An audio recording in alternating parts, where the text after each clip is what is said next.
Welcome back to the channel. This will be the best wildcard team for Blank Gameweek 34, and this will help you set up for the rest of the season, but there are obviously some doubles and blanks later in the campaign for 36 and 37, so those that reach the FA Cup final will blank in 37, as well as their scheduled opponents, and double in 36. The current projections have Man City, Tottenham, Aston Villa and Bournemouth doubling in 36, and I'll bear that in mind when building this wildcard squad, but it is team dependent because some of you might have other chips remaining like the bench boost, so I'll discuss how you should be structuring your wildcard squad as we go along in this video. Like this podcast and also subscribe to the channel. Our aim is to get this to 150 likes and to keep on pushing towards new goals like very free file subscribers, which is our main objective by the end of the season. And check all the other links in the description for my X, Instagram and Blue Sky, Dylan RCM, and check all the other links like my Patreon and the championships for early access to my videos, amongst many other perks. The Discord server, FPL and FPL Challenge Leagues, as well as Spotify can also be found in that description. But let's get straight into this, building the best 15-man squad on the wildcard. My squad value has plummeted this week because I've activated the free hit before the Blank Gameweek 34 deadline, so that will be covered in my team selection podcast. But in today's video, I'll hone in on the best players you should consider for every single position, and you also need to be very careful because a lot depends on your chip strategy. If you don't have the free hit, you might want to sacrifice or compromise a few double gameweek players in 36 because they'll blank in 37, so balancing those two will be quite difficult, just like we see right now between double gameweek 33 and Blank Gameweek 34, and sometimes these double gameweek players can be massively disappointing, so the single gameweek players can still be quite competitive, especially the better ones in certain positions, and that will be discussed in today's podcast. So let's get straight into the goalkeepers, and it will be completely different to what you've seen in all the other wildcard videos this season. Kepa Arrizabalaga has produced 17 points in the last two game weeks, which is very difficult to achieve as a goalkeeper, and he could potentially double in 36. That's what the current projections are showing, but that isn't set in stone, and after Blank Gameweek 34, when the FA Cup semi-finals take place, we will have a clearer picture of who blanks in 37 and then doubles in 36, and Bournemouth wouldn't have the best of doubles, so to speak. They would face Man City and Aston Villa in a potential double game week there, but it is Man United at home this week, and there have been some changes to the fixture difficulty rating. So for example, Leicester are now at 1, and we have seen a different colour scheme there, so be sure to check out the FPL website or app to see those, and they will be reflected in future videos and podcasts on this channel. But I think Kepa can keep a clean sheet this week against Man United, and for double gameweek 36, I think it could be very useful on the bench boost. But if you don't have that chip remaining, you don't necessarily need Kepa Arrizabalaga, and my preference would be Sells if I had to pick one of these goalkeepers. He remains the highest scoring goalkeeper in FPL this season, and he's got a 9-point lead over second place Jordan Pickford in this position. So Leicester, I think at home in Gameweek 36, that looks very appealing in terms of a clean sheet chance for Nottingham Forest, who are third in the Premier League table, and despite some recent kind of shaky performances and results from Forest and Bournemouth, I still think they can end this season very strongly and they can form part of a very strong bench boost in 36. But as I mentioned before, if you don't have that chip remaining, you could just go for a cheaper goalkeeper like Areola or even Bentley at this moment in time, who could start against Leicester at home instead of Kepa Arrizabalaga for Gameweek 34 as well. So those are my two goalkeepers for this wildcard squad, and this is definitely designed for the bench boost, and you don't need to go that expensive in this position if you aren't using that chip or you've already activated it early in the campaign. But let's now go on to the more important positions, including the defenders. The main appeal behind Wolves' assets is Blank Gameweek 34 facing Leicester at home, and I think Aït-Nouri can keep a clean sheet and get an attack in return. If he was able to combine both, that would mean a massive return because he can get bonus points. That's 4 goals and 6 fantasy assists for the season. He was covered in my Transfers podcast because he's one of the most transferred in players at this point of the game week, and I think Aït-Nouri is by far the best Wolves defender you can go for. Now, Bentley could offer great value as your second goalkeeper, and you could feasibly start him this week if Jose Sarr remains injured, and you've also got Agbadou in that defensive position. But I think Aït-Nouri, with the goals and the assists, is worth that 4.9 million price tag. I would also go for a kind of similar defender who plays as a left back, who also can get a lot of assists, and that is Milos Kerkez, who has definitely upped the attacking potential from open play this season, and in recent weeks he has been on fire. Despite Bournemouth not getting many victories, he is still getting assists and bonus points, and even when Bournemouth fail to score or it's like a kind of 0-0 affair, Kerkez can still get a 7 or 8 pointer, which is very useful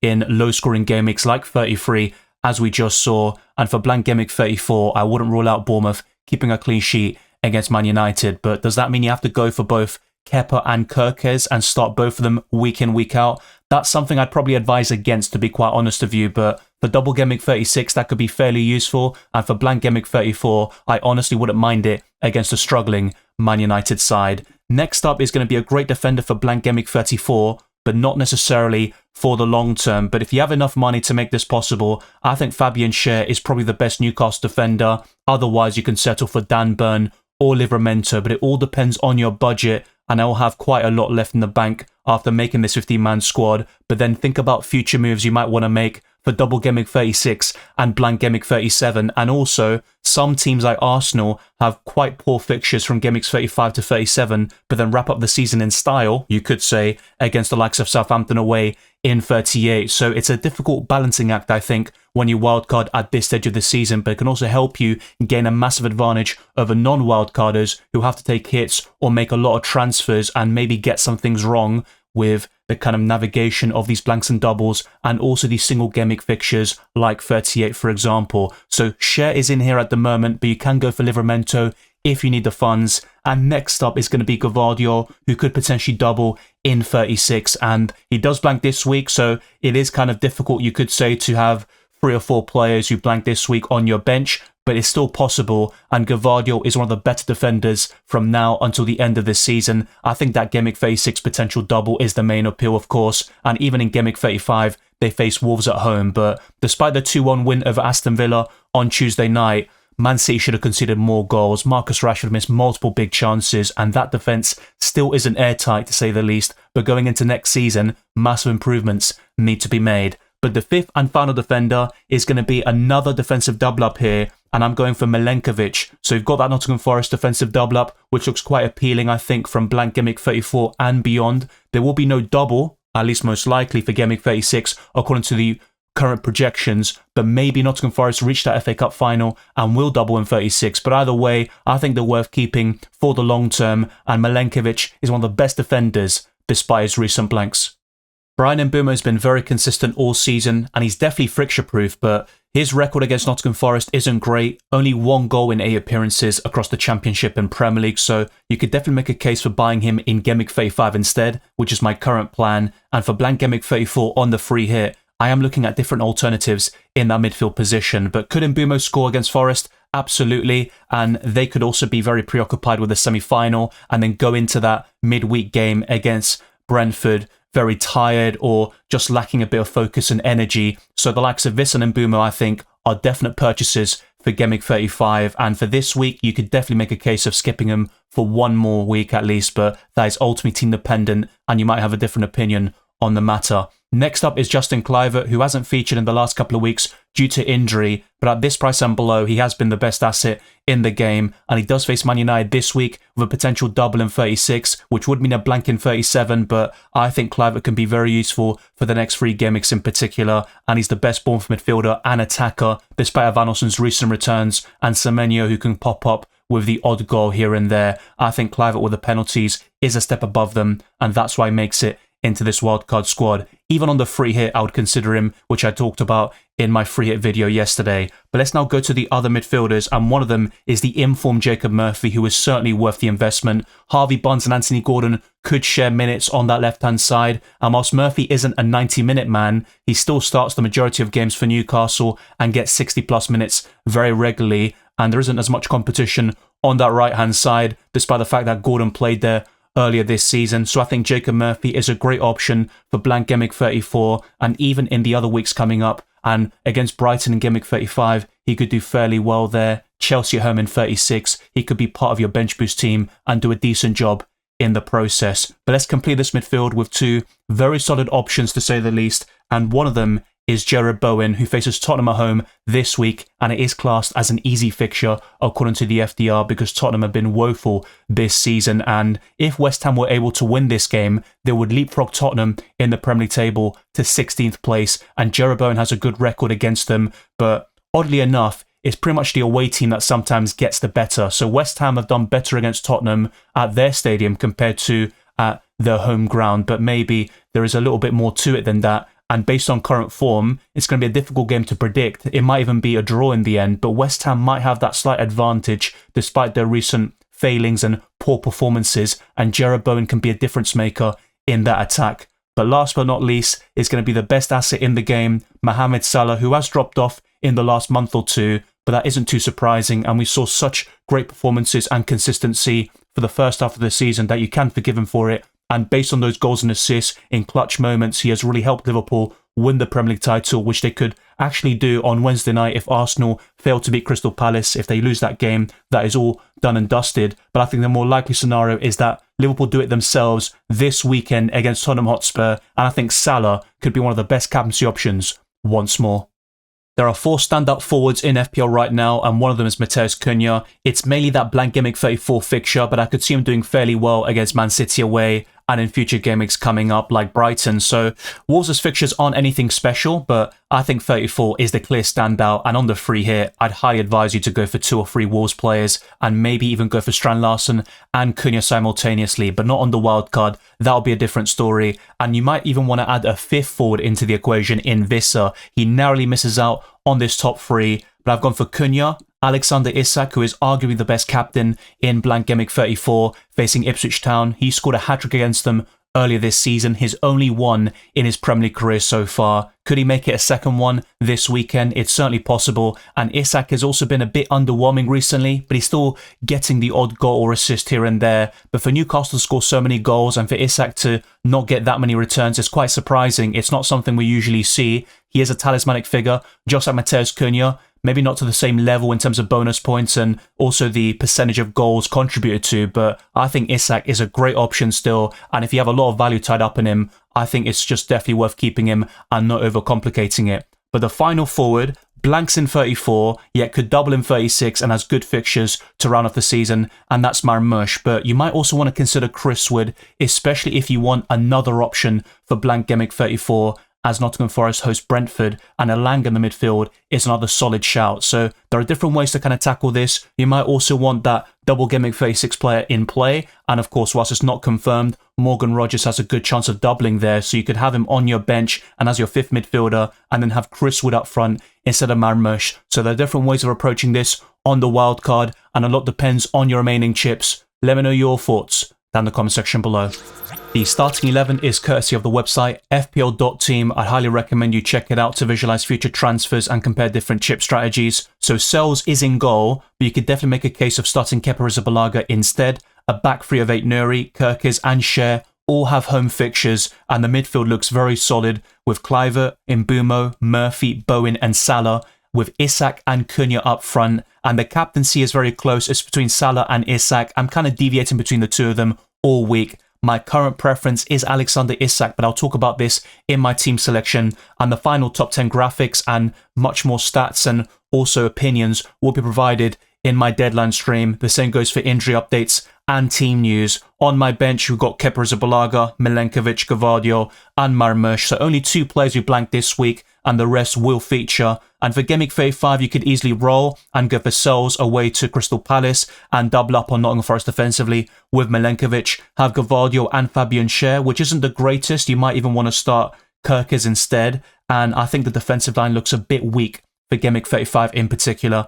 Bowen, Mbeumo, Murphy and Salah is still a very strong midfield. And up front, you've got Marmoush, Isak and Cunha. I think with the captaincy, it is quite a while away still, but you could go for Marmoush instead of Isak and Salah, but that's something I'll also discuss in future videos. And for Double Gameweek 36, if you still have the bench boost and the doubles are as follows with Bournemouth, Tottenham, Aston Villa, Man City, you can have a very solid platform with Sells and Milenkovic at home to Leicester, Gvardiol, De Bruyne and Marmoush, and of course you would bring in the Belgian to face Southampton away and Bournemouth at home. You could also have Kirkes and Kluivert facing Aston Villa at home and Man City away, Mbeumo away to Ipswich Town, Rogers away to Bournemouth and Tottenham at home. You've also got Salah facing Arsenal at home, Chris Wood facing Leicester at home, and a very solid bench of Kepa Arrizabalaga, who also has that double of course for Bournemouth, Isak, Nuri and Fabian Schär. And if you can't afford it, and that will be the case for some people watching, you could go for Livramento instead of Fabian Schär, for example, or go for a cheaper goalkeeper